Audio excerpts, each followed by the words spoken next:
สิงสนาเลิศครูสิงสนาเลิศกุ้งปลานานำยูบ่ได้แล้วปิจวันนี้กุ้งหอยปูปลาแตกซัวพี่น้องเลยผู้ใดเป็นลูกคมดันตั้งทรงลิสิดวงให้ระวังดีๆให้ระวังดีๆครูนี่คือครูสิงสนาเลิศผู้ใดเป็นโรคหัวใจให้เป็นโรคหัวใจให้มีความระมัดระวังในการชมการเสียครูสิงสนาเลิศในครั้งนี้ก็คือบ้านพลไซ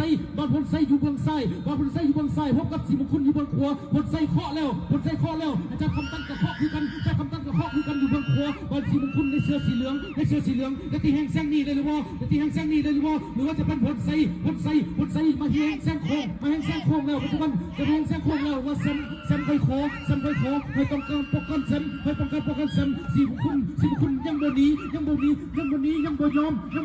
สีแห่งแซงนี่ได้บ่ตีแห่งแซงใกล้ได้บ่จีเข้ามาทิศแต่ว่าพลไซสาวจันทีได้ไทยครับพลไซว่าได้สิมคุณจีแล้วจีเข้าไปเร็วพลไซ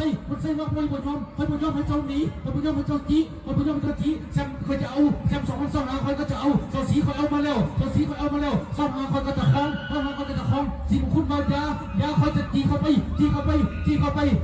พลไซเข้าเส้นไซ